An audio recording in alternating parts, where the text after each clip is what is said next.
दस द्वारे का पिंजड़ा तामे पंछी पौन। दस द्वारे का पिंजड़ा तामे पंछी पौन। रहे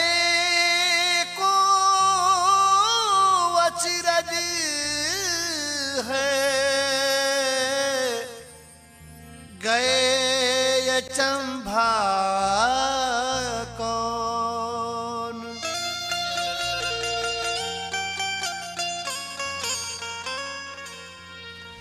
जहिया उड़ जाई रे सुगनवा, जहिया उड़ जाई रे सुगनवा, सुन लागी पिंजड़ा। जहिया उड़ जाई रे सुगनवा, सुन लागी पिंजड़ा। ए लागी पिंजड़ा, सुन लागी पिंजड़ा। आपन हो जाई रे बीरनवा, आपन हो जाई रे बीरनवा, सुन लागी पिंजड़ा। जहिया उड़ जाई रे सुगनवा, सुन लागी पिंजड़ा।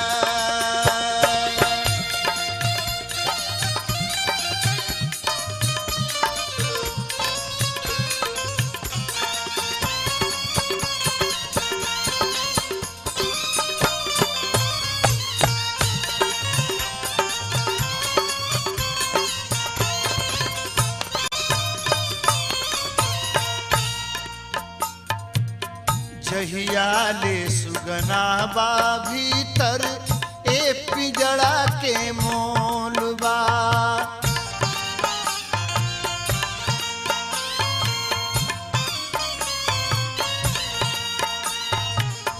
बिना सुगना के ई पिंजड़ा जैसे फुटहा ढोलबा।